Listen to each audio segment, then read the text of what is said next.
On pourrait dire que c'est une entreprise qui est assez jeune, lancée depuis peu, dont l'activité est généralement orientée autour des TIC, des nouvelles technologies de l'information et de la communication, et qui s'annonce prometteuse, c'est-à-dire avec la perspective d'une forte croissance.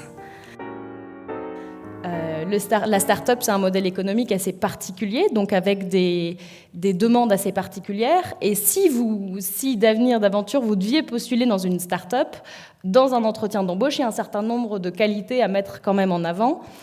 La start-up, c'est un fonctionnement particulier. On va vous demander, donc, naturellement, comme dans toute entreprise, d'être autonome. Mais dans une start-up encore plus, parce qu'on est des petites structures avec, en général, une organisation plutôt horizontale du travail. Donc même si vous allez devoir quand même rendre des comptes, on va vous demander d'avoir une certaine autonomie dans le travail parce qu'on ne va pas pouvoir vous materner. Surtout un grand esprit d'équipe et une volonté de s'investir à fond dans son projet parce que vous êtes une société qui démarre et c'est un projet qui est quand même assez stimulant et c'est ensemble qu'aussi, c'est avec l'équipe qu'on construit et qu'on réalise tout ça. Et enfin et surtout une grande polyvalence parce que justement on est une petite équipe et qu'on va vous demander d'intervenir sur pas mal de choses. Au cours des dernières années, l'enseignement en ligne il est devenu un phénomène majeur et enseigner en ligne, tout comme enseigner en présentiel, ça demande des compétences particulière parce que on ne peut pas, une formation en ligne, c'est pas la transposition d'un cours en présentiel. La multimodalité impose aussi un certain nombre de critères et il faut quand même revoir aussi ces critères-là et être à l'aise avec.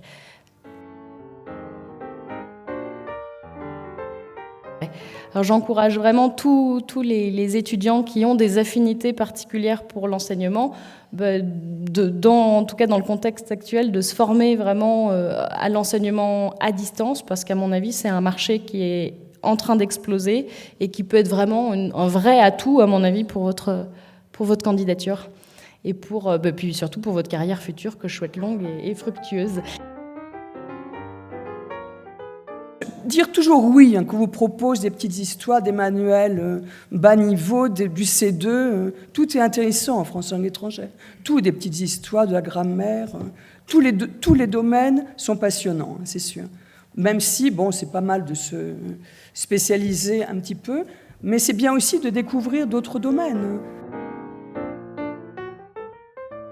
Qu'est-ce que je peux vous dire d'autre ?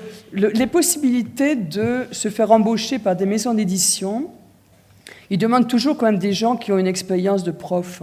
Et ça, c'est indispensable. Honnêtement, je ne vois pas comment on peut faire du matériel pédagogique si on n'est pas prof. Ne serait-ce que pour le valider au fur et à mesure. Ou si on n'a pas été prof pendant vraiment longtemps. Envoyer des candidatures spontanées, honnêtement, j'y crois pas trop. Enfin, il faut le faire, mais j'y crois pas trop. C'est quand même beaucoup mieux au moins d'être présenté ou par quelqu'un. Qu'est-ce qu'on gagne ? Qu'est-ce qu'on gagne ? Il faut avoir un boulot par ailleurs, c'est évident.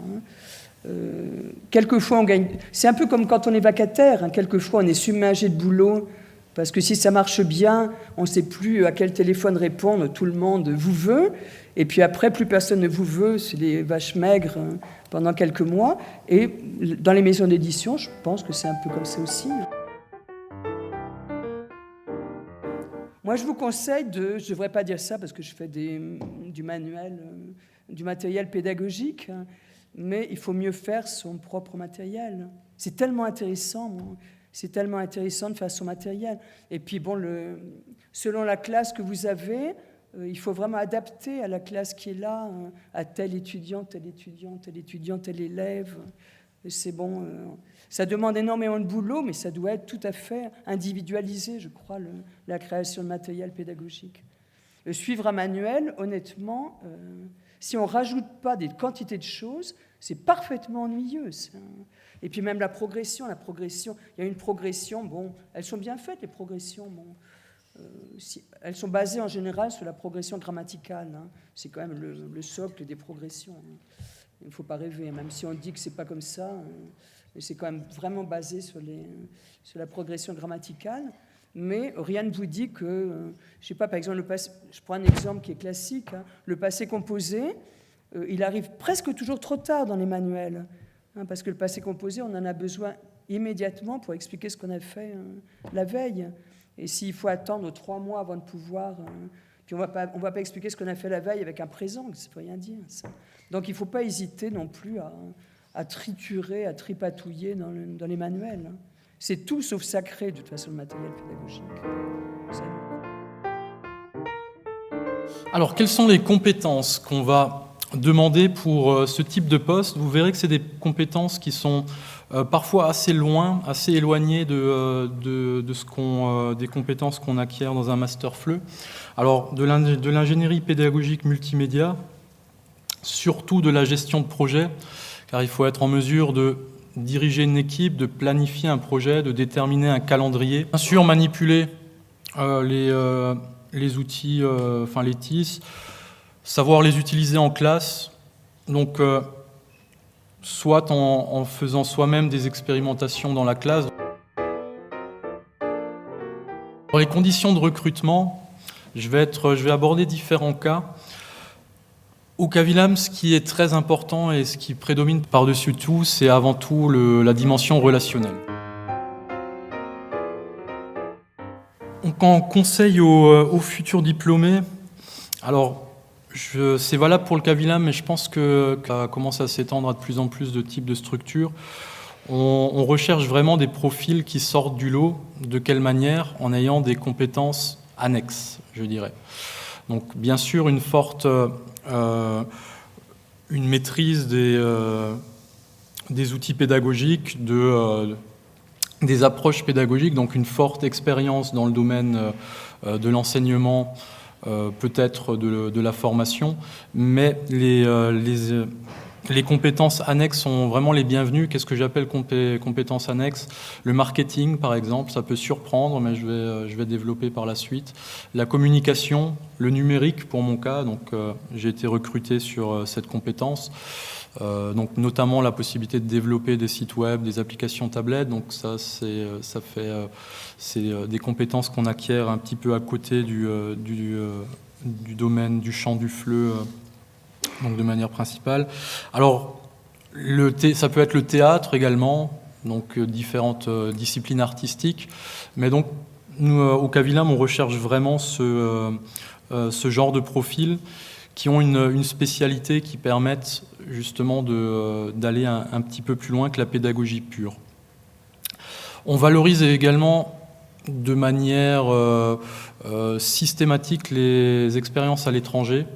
Ce n'est plus le cas aujourd'hui, mais à un moment, il y avait 70% des employés du Cavilam qui avaient eu des expériences d'attachés de coopération, de chargés de mission ou autres à l'étranger. Donc ça, c'est toujours bienvenu.